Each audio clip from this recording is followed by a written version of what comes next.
नमस्कार।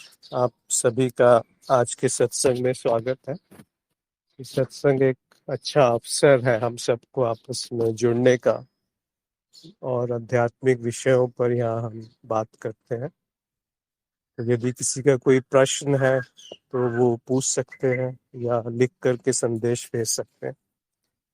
एक प्रश्न आया है, वहीं से शुरुआत करेंगे और इस बीच कोई और अपना अनुभव साझा करना चाहे या किसी विषय पे बात करना चाहे तो अवश्य करें।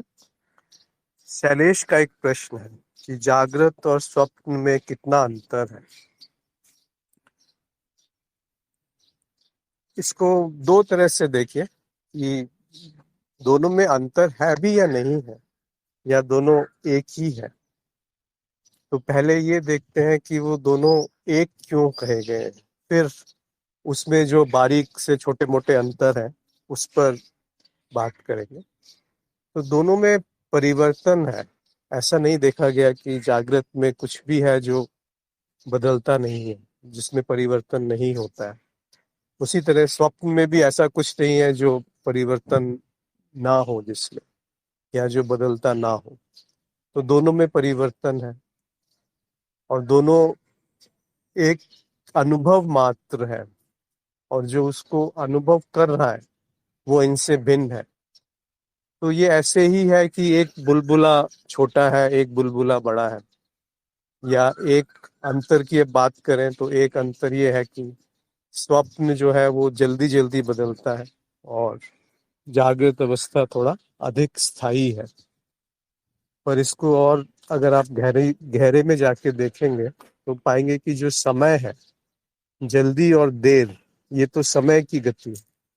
और समय खुद ही जो है एक कल्पना मात्र है, एक अनुभव भी नहीं है। दो परिवर्तनों के बीच में जो तुलना होती है उससे समय का निर्माण होता है।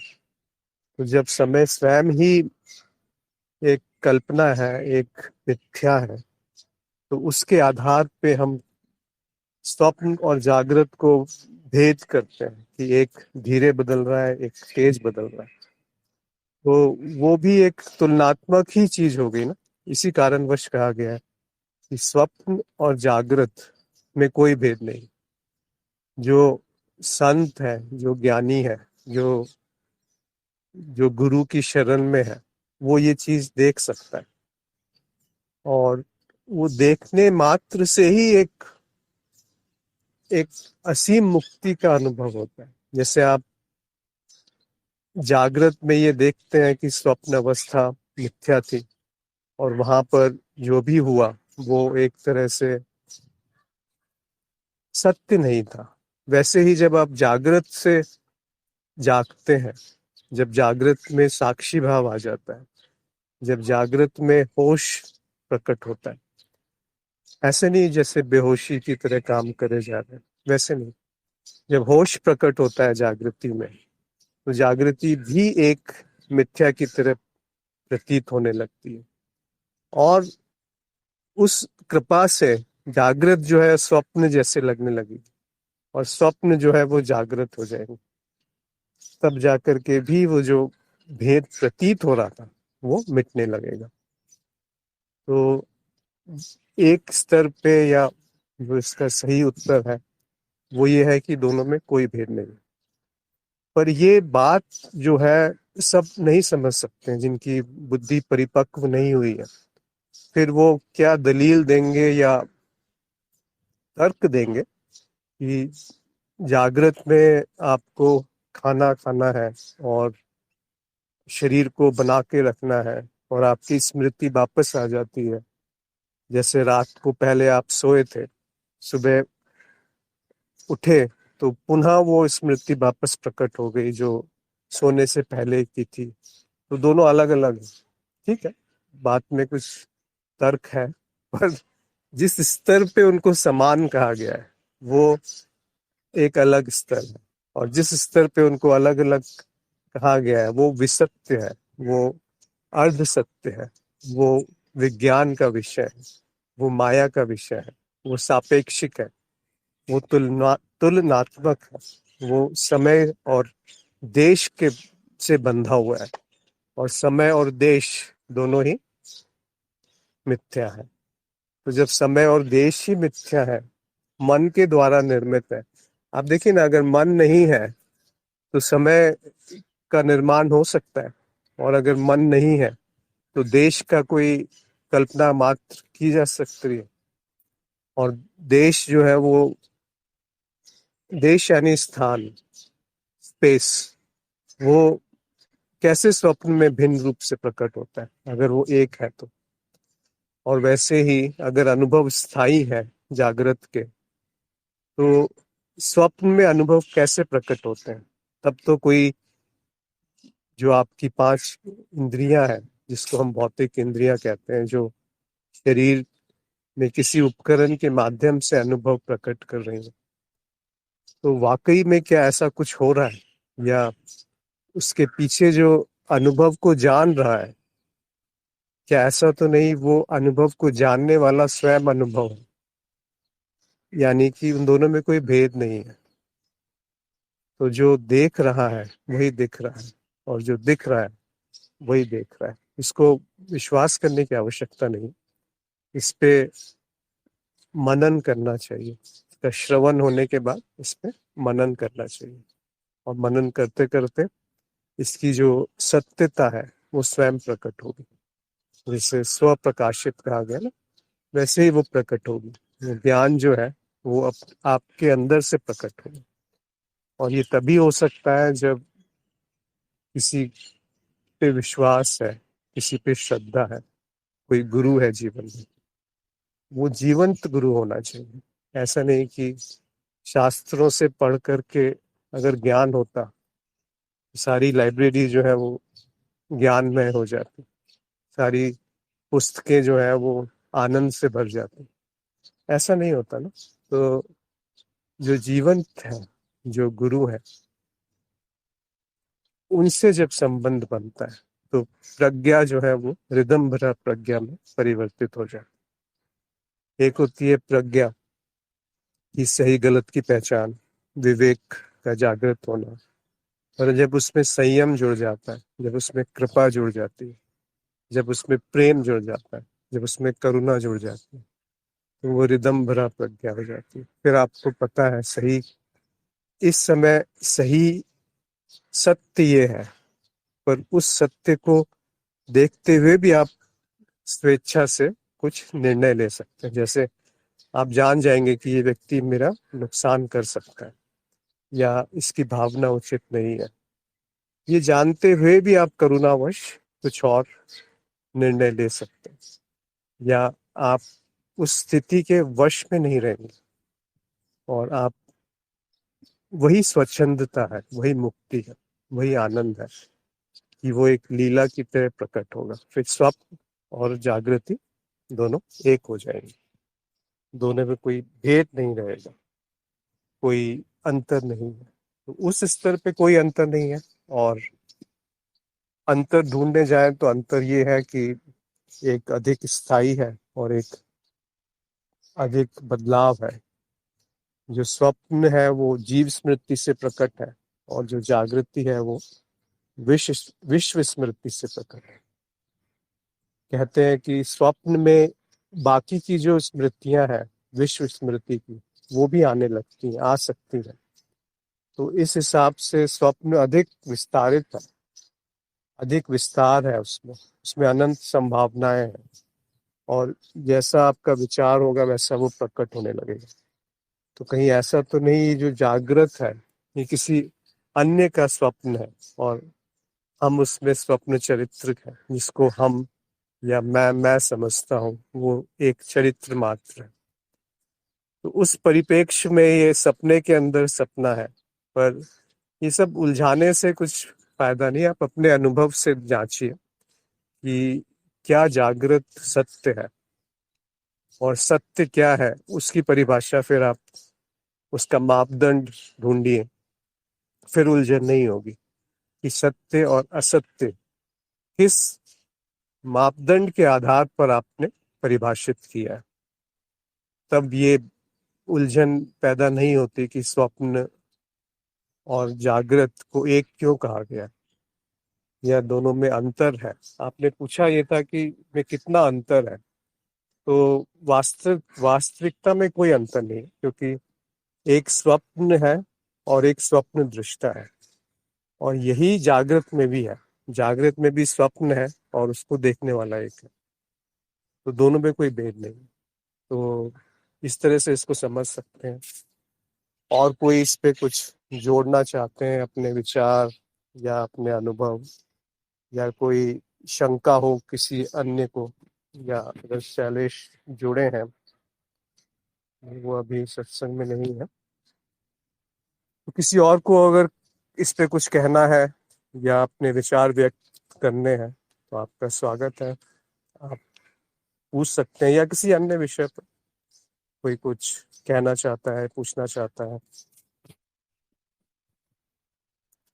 अगर कोई कुछ कहना नहीं चाहते, तो आज एक ब्रह्म ज्ञानवली माला करके एक ग्रंथ है आदि शंकर का, उसके कुछ श्लोक मैं अनुवाद कर रहा था, तो उसको यहाँ पे शुरू करते हैं बात करना। शुरू से ही शुरू करते हैं। ये आदि शंकर ने लिखा है कि सुकृत श्रवण मात्रेन ब्रह्म ज्ञानम यतो भवेत्। ब्रह्म ज्ञान वलिमा ज्ञानम लिमा सर्वेशम मोक्ष सिद्धये। इसका अर्थ क्या है कि ये जो काव्य है, ये जो ग्रंथ उन्होंने रचित किया है, इसके सुनने मात्र से ही ब्रह्म ज्ञान होना संभव है, और ये सभी साधकों के लिए मुक्ति का मार्ग है, मोक्ष सिद्ध करने का एक मार्ग है। पर इसमें जो बात उन्होंने नहीं लिखी, जो समझने के लिए अगर शिष्य तैयार नहीं है तो आगे कुछ होगा नहीं, वो ये है कि एक गुरु होना चाहिए जीवन में। केवल शास्त्रों से ज्ञान नहीं होता। तो वो जो काव्य है, उस काव्य को अगर आपने अपने अंदर ग्रहण नहीं किया, अपने अंदर नहीं उतारा, तो ज्ञान नहीं होगा। क्योंकि मोक्ष क्या है, पहले तो ये जानना आवश्यक है। फिर उसको सिद्ध कैसे किया जाए, ये भी गुरु ही बताएंगे। और उसके बाद सुनने मात्र से ज्ञान होना संभव है। तो जो साधक के गुण है, वो अति आवश्यक है इसको समझने के लिए। फिर इसी पे वो आगे वर्णन करते हैं।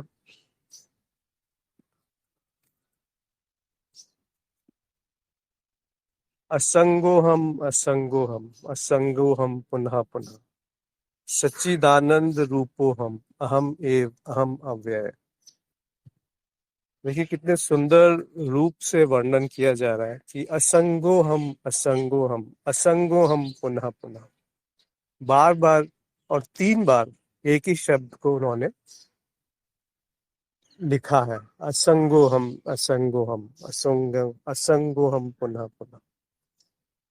इसको मंत्र की तरह एक समझा जा सकता है कि मैं असंग हूँ, मुझे कुछ छू नहीं सकता, मुझे कभी कुछ छुआ ही नहीं, निर्लिप्त है। वो जो चैतन्य है, वो जो स्वयं आपका स्वरूप है, उसको कहीं बाहर मत ढूंढने में, कहीं बाहर मत ढूंढने का प्रयास करना उसमें।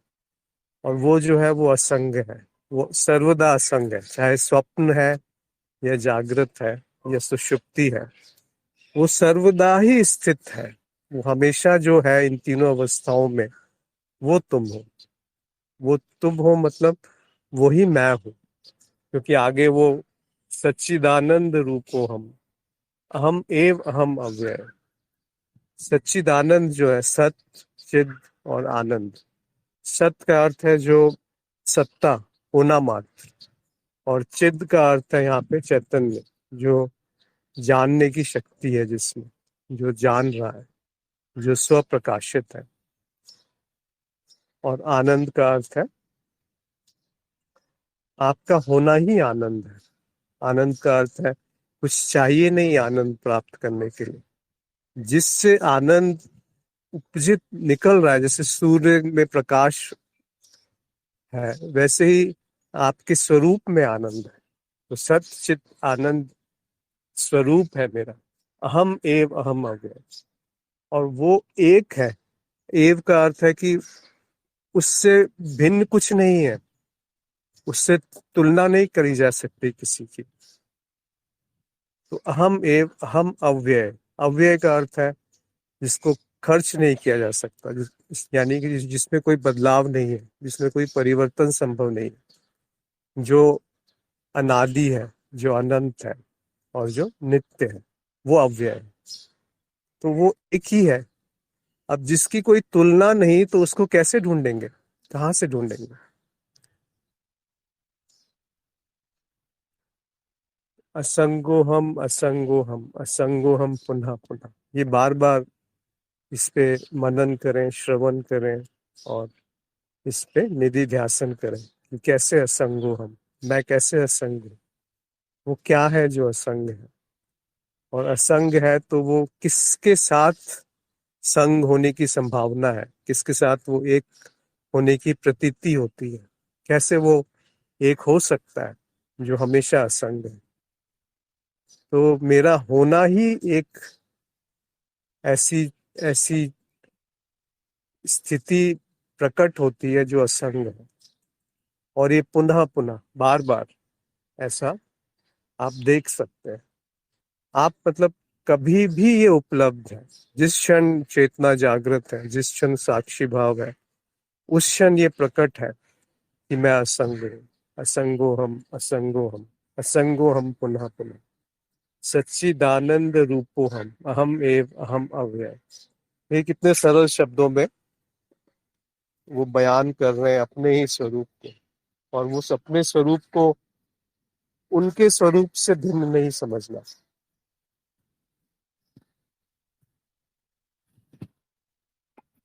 फिर कहते हैं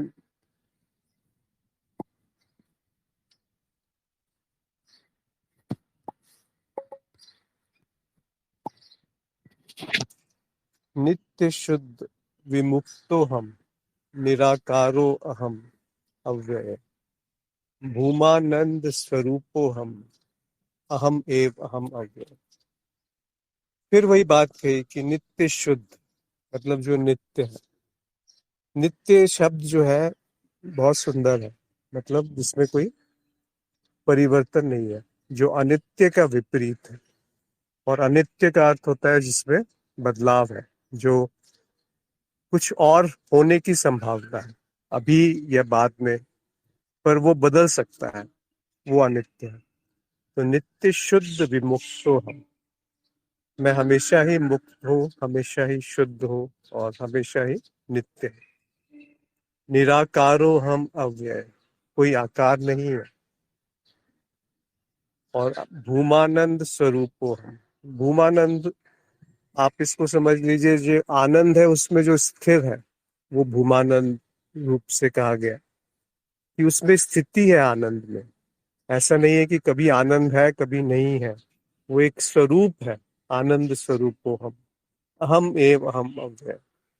और वो एक मैं ही हूँ, मुझसे भिन्न कुछ नहीं है, और वो कभी घटता या बढ़ता नहीं है, वो एक ही स्वरूप से रहता है, उसको तुलना नहीं कर सकते।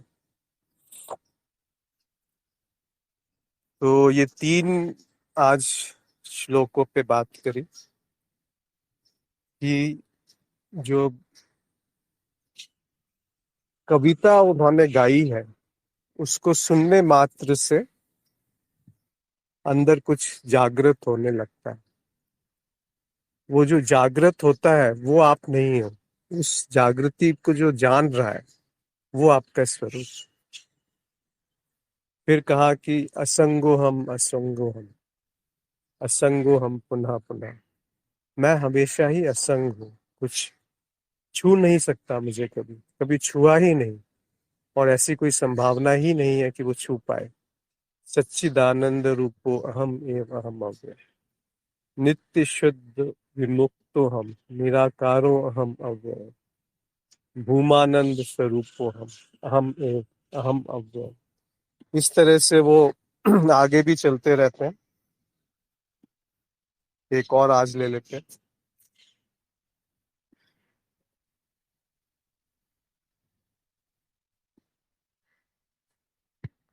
नित्यो अहम निरवध्यो अहम निराकारो अहम अच्युतः परम आनंद स्वरूप रूपो अहम अहम एव अहम। मैं अनादि शाश्वत नित्य हूँ। मैं निर्मल दोष रहित निराकार अमर अविनाशी अनंत हूँ। परम आनंद मेरा ही स्वरूप है। एक मेरे सिवा कुछ भी ऐसा नहीं है जो अविनाशी और अपरिवर्तनीय है। नित्यो अहम, फिर वही बात कह रहे हैं कि तुम, मैं अहम, तुम भी नहीं कह रहे। नित्यो तुम नहीं कहा, नित्यो अहम, कि मैं नित्य हूँ। वो इसीलिए कहा गया कि उसको आप स्वयं में देखो, उसको आप स्वयं में ढूंढो। ऐसा नहीं कि उन्होंने कहा तो वो नित्य हो गए, नहीं नहीं। मैं स्वयं नित्य हूँ, तो उसको पढ़ने में भी ऐसे ही आता है, नित्यो अहम, मैं ही नित्य हूँ, कहीं और वो नित्य नहीं है। निरअवध्यो अहम, मतलब मुझ में कोई दोष नहीं है, कोई मलिनता नहीं है, कुछ मुझे निरंजन जो शब्द आता है कि कुछ दूषित नहीं कर सकता, मुझे दोषित नहीं कर सकता, निर्दोष है, निर्मल है। अहम अच्युतः, अच्युतः का अर्थ होता है जिसका कभी नाश नहीं हो सकता, जो नष्ट नहीं होता, जो अपरिवर्तनीय है, जो सदा विद्यमान है, वो अच्युत है। तो अच्युतम अहम, परमानंद स्वरूपो अहम अहम एव अहम अव्यय। ये परमानंद जो है वो मैं हूँ, और वही अव्यय है, अपरिवर्तनीय है, अविनाशी है, अनादि है, अनंत है। देखिए इस शब्द जो है आपको लगेंगे कि जिसने कहे हैं ये उनका अनुभव है, पर उस अनुभव को आप अपने अनुभव में भी जांच सकते हैं, तब जाकर के वो सुंदरता से प्रकट होगा। नहीं तो वो एक रचना मात्र है, एक काव्य मात्र है, एक शास्त्र है, ग्रंथ है, पर वो आपका अनुभव नहीं है। इसीलिए एक सदगुरु की आवश्यकता पड़ती है। ये राजीव ने शेयर किया है, तो ये तो एक कल ही मुझे पद्मजा जी ने शेयर किया था ये, तो उसका अनुवाद कर रहे थे, तो बहुत सुंदर रूप से आदि शंकर ने इस तरह की रचनाएं करी हैं जो कि तुरंत आपको अपने स्वरूप तक ले जा सकती है। पर ऐसा होता क्यों नहीं है? क्यों इसको सुन करके सबके अंदर वो भाव जागृत नहीं होता? क्यों सबके अंदर, यही तो खेल है, यही तो लीला है, यही तो माया है कि वो जो सत्य है उसको छुपा लेती है, और उस छुपाने के बाद कुछ और जो सत्य नहीं है उसको सत्य के रूप में प्रकट कर देती है। ऐसा लगता है कि जो असत्य है वो सत्य है, और जो सत्य है वो असत्य है। तो इस सत्य और असत्य के बीच में जीवन निकल जाता है, कट जाता है। तो कोई अगर कुछ पूछना चाहते हैं इन चार श्लोकों पे या किसी भी विषय पर, तो आप अपने विचार रख सकते हैं, या कुछ और विषय जिस पे बात करना चाहें तो उसको साझा कर सकते हैं।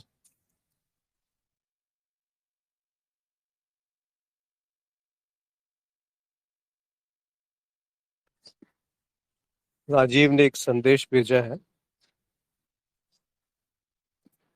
सुनने मात्र का अर्थ मात्र कानों से सुनना नहीं, श्रवण मनन और निधि ध्यासन ही है, और बिना सदगुरु के मिले एक इंच भी आगे बढ़ना असंभव है। जी, आपने बिल्कुल सही लिखा कि हर छोटी से छोटी चीज के लिए एक आपको शिक्षक चाहिए, मार्गदर्शक चाहिए, पर जब अध्यात्म की बात आती है तो काफी जो लोग हैं वो भ्रमित हो जाते हैं कि मैं तो गुरु में कैसे विश्वास करूं। पर और कोई रास्ता है नहीं। गुरु भी दो तीन तरह के हो सकते हैं। एक होते हैं जो शिक्षक गुरु होते हैं।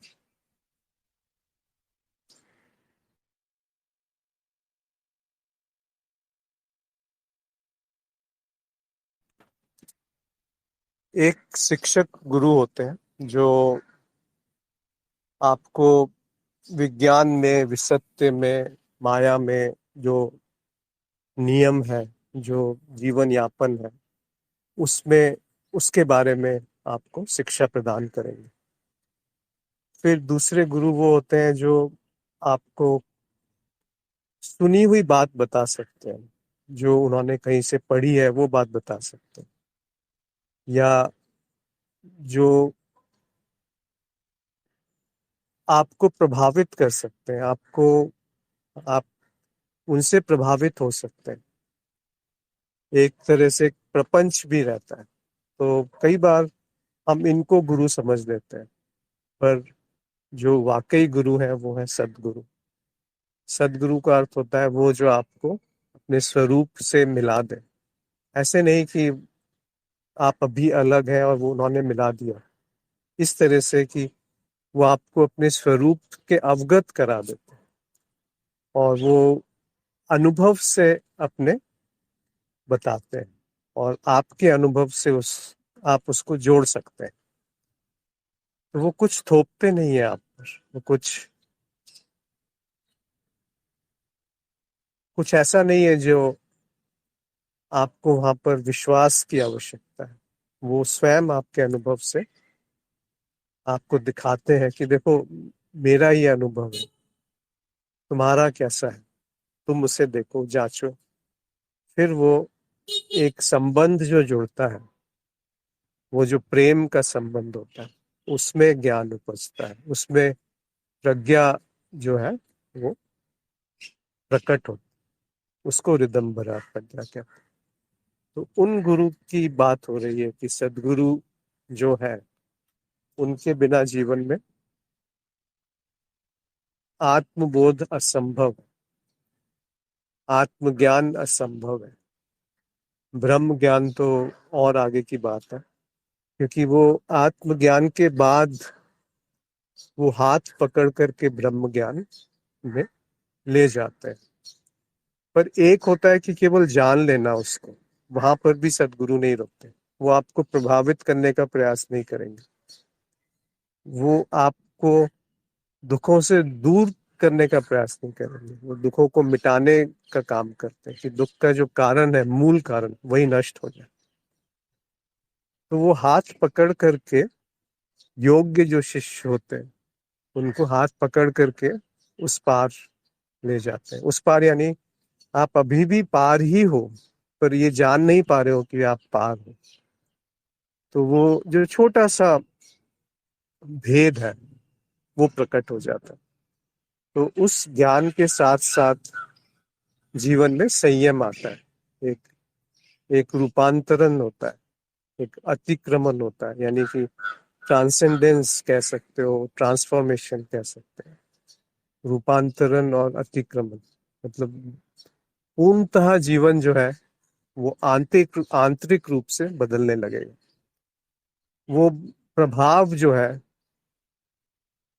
वो ना चाहते हुए भी आपके अंदर आने लगेगा। एक है जो गुरु आपको प्रभावित करना चाहते हैं, और एक है वो गुरु जो जिनके समक्ष आप के अंदर प्रभाव होने लगता है। तो बुद्धि की भी आवश्यकता है और कृपा की भी आवश्यकता है, तब जाकर के जीवन में वो कभी कभी घटना ऐसी घटती है जो आपको आपके स्वरूप से मिला दे। बहुत सुंदर बात है। यदि कोई और कुछ इस पे कहना चाहते हैं या किसी और अन्य विषय पर।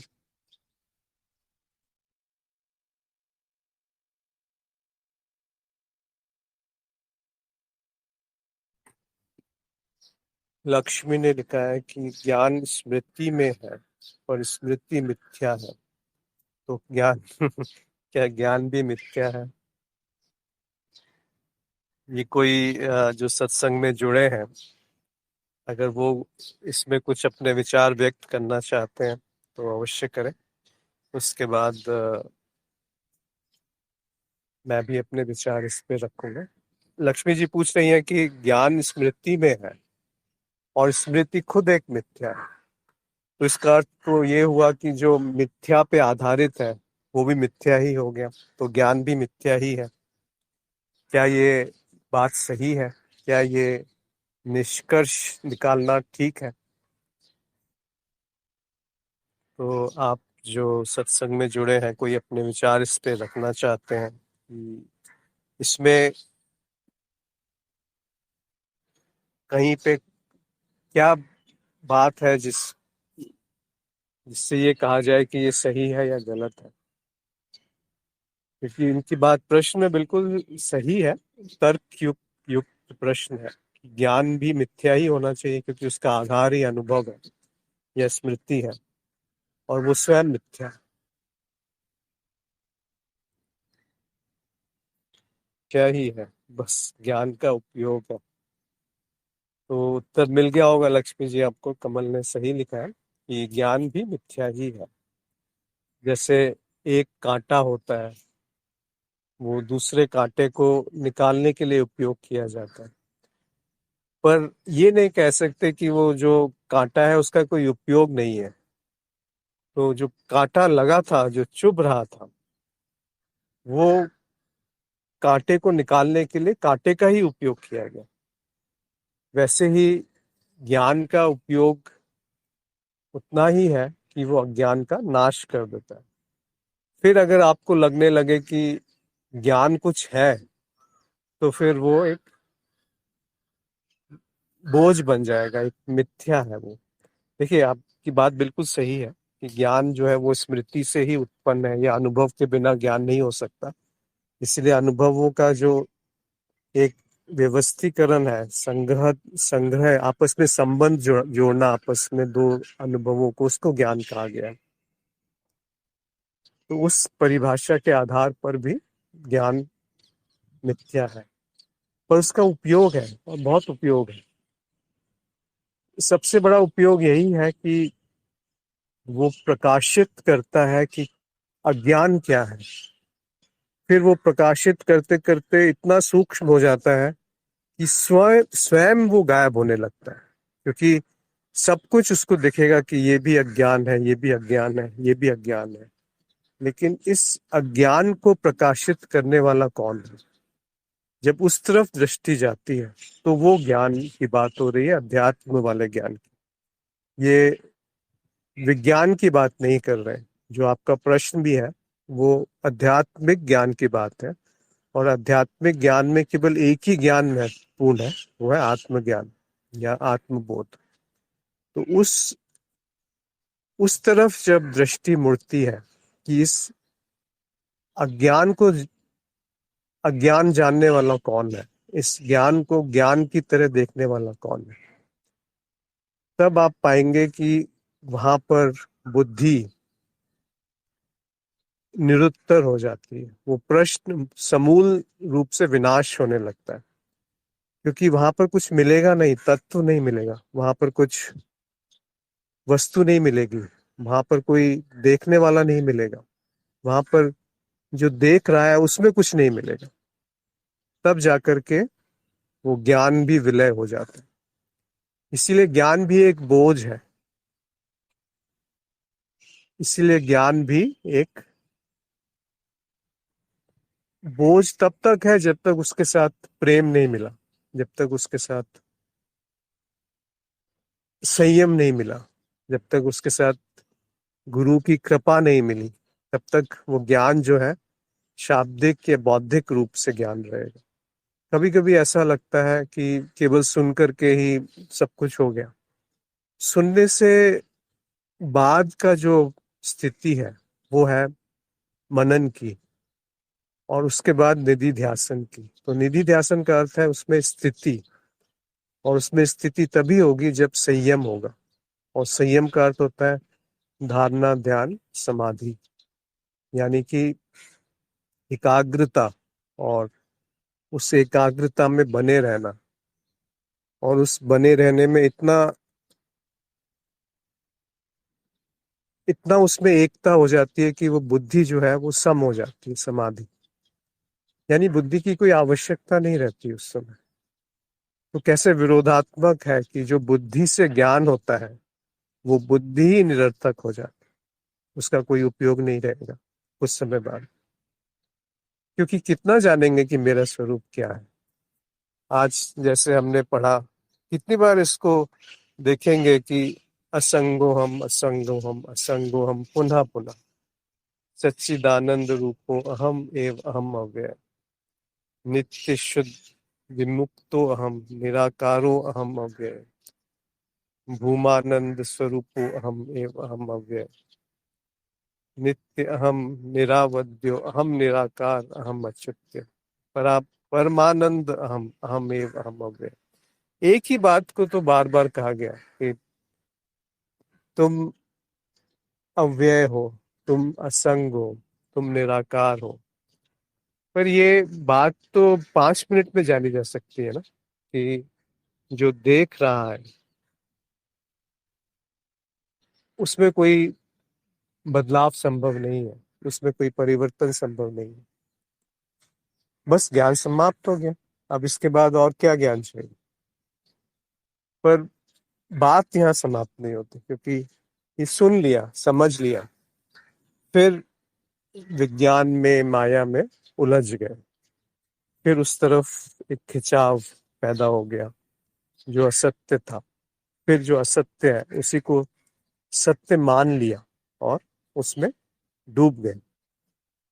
तो भेद क्या होता है कि जब एक बार आप उसको जान ले और वो जीवन में उतर जाए, तो विसत्य में रहते हुए भी वो आपको प्रभावित नहीं करेगा।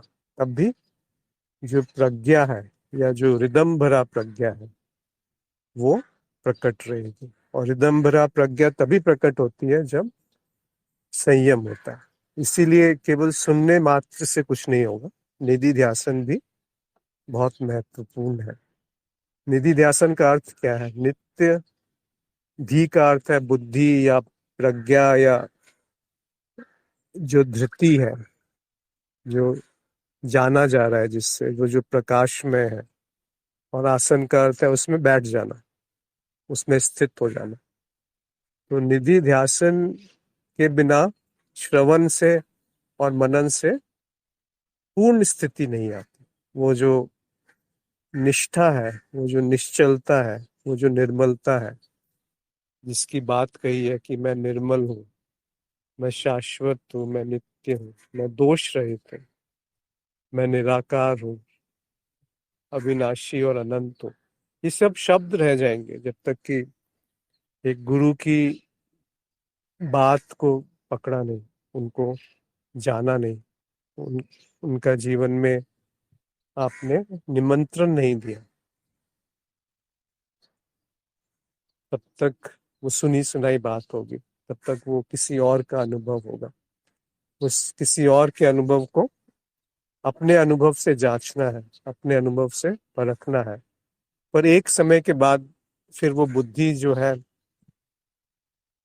वहां पर उसका कुछ उपयोग नहीं रह जाता, या वो कहिए कि इतनी तीक्ष्ण हो जाएगी कि आप दूध का दूध और पानी का पानी कहीं भी कर पाएंगे। तो वो जब उसकी उपयोगिता है वो प्रकट है, और जब उसकी उपयोगिता नहीं है तो वो शांत है। उसको प्रज्ञा कह सकते हैं, उसको रिदम भरा प्रज्ञा कह सकते हैं, जो निर्मल है, जो शुद्ध है, जो शांत है, और जो प्रेम में डूबी हुई है। देखिए, कर्म, प्रेम, ज्ञान, ध्यान और जो क्रिया, कुंडलिनी, ये सब अलग अलग नहीं है, ये सब एक साथ जुड़े हुए हैं, एक दूसरे में गुथे हुए हैं। बिना श्रद्धा के प्रेम के कैसे कोई ज्ञान हासिल कर सकता है, और बिना ज्ञान के श्रद्धा कैसे उत्पन्न हो सकती है,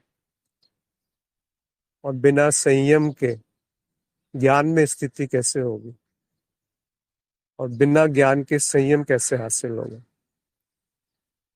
तो ना भक्ति, न ज्ञान, न कर्म, न ध्यान, ये चार नहीं है।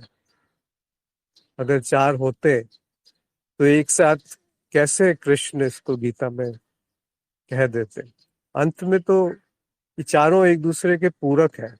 अगर इसमें आपको विरोधाभास दिखता है या किसी को भी विरोधाभास दिखता है तो अध्यात्म पूर्ण नहीं हुआ। फिर तो कहीं ना कहीं भटकाव है, कहीं ना कहीं अभी भी अज्ञान बाकी रह गया। तो वो अज्ञान जो है वो गुरु की कृपा से ही नाश होता है। और गुरु की जो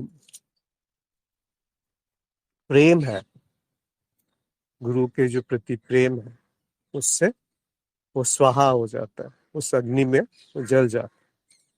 वो जो अज्ञान की लकड़ियां हैं वो जल जाती।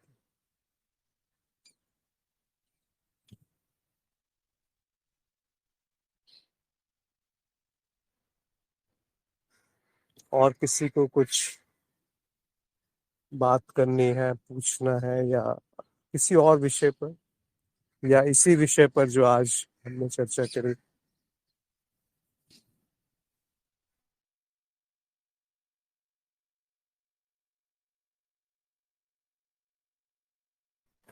मुझे लगता है सब आज शांत है, तो आज यहाँ हम समाप्त करते हैं।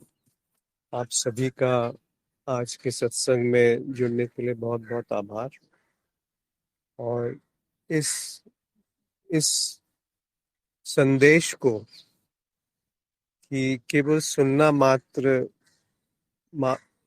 सफिशिएंट नहीं है, काफी नहीं है, उसके बाद मनन और निधि ध्यासन बहुत आवश्यक है, और एक जीवंत गुरु बहुत आवश्यक है। ये मैं अपने अनुभव से कह रहा हूँ।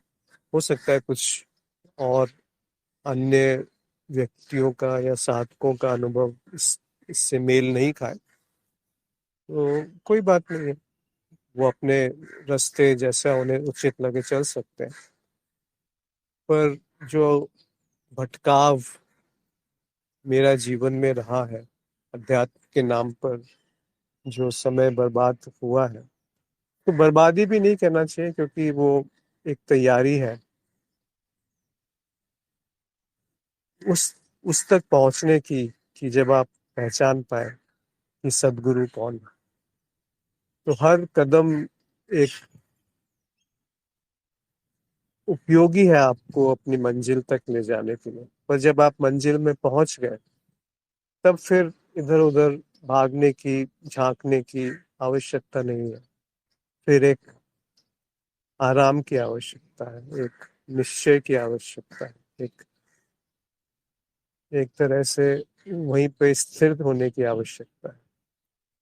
जैसे कि एक जमीन पे आप कुआं खोदना चाहते हैं, तो अगर 10 जगह 2-2 फीट खोदेंगे तो पानी नहीं मिलेगा।